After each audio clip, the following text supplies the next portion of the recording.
কাহিনীটা অনেক বড়, আমি তোমাদেরকে একটু ছোট করে বলছি। আমার সম্পর্ক ছিল 8 বছরের, বিয়ে হয়েছে 2 বছর। বিয়ের প্রথম প্রথম সব কিছু ঠিক ছিল। এরপর আমি জানি যে আমি প্রেগনেন্ট। এই কথা শোনার পর আমার হাজব্যান্ডও খুশি না এবং তার পরিবারের লোকও, শ্বশুর শাশুড়ি কেউই খুশি না। মোট কথায় বলতে পারো ওরা আমাকে পছন্দ করে না, শুধু ছেলের পছন্দ বিদায় তারা আমাকে বাধ্য হয়ে মেনে নিয়েছে। আর জানো তো, আমার ননদ আছে, সে আমাকে ছোটখাটো কথায় অনেক কথা শোনায়।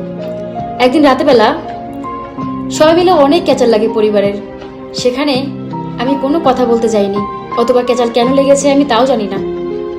তারপরের দিন যখন সকাল হয় তখন আমার হাজব্যান্ড আমাকে বাপের বাড়িতে দিয়ে আসে। এভাবে কাটতে থাকে সময়গুলো। আমি যখন আমার বাপের বাড়িতে থেকে আমার শ্বশুর বাড়িতে শ্বশুর শাশুড়িকে ফোন করি তখন কেউই ফোন উঠায় না। আমার হাজব্যান্ডকে যখন বলি আমাকে নিয়ে যাও তখন বলে আচ্ছা তারা কিসের, নিয়ে যাবো তো।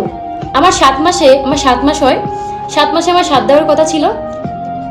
আমি ফোন করি শ্বশুর বাড়িতে, কেউই ফোন উঠায় না। অনেক খারাপ লাগলো, পৃথিবীতে মানুষ কত ধরনের হতে পারে।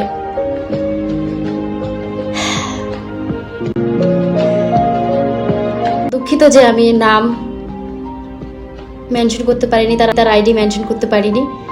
অনেক মেয়েদের বিয়ের পরে জীবনের অনেক কাহিনী থাকে, যে চায় না যে কেউ জানুক।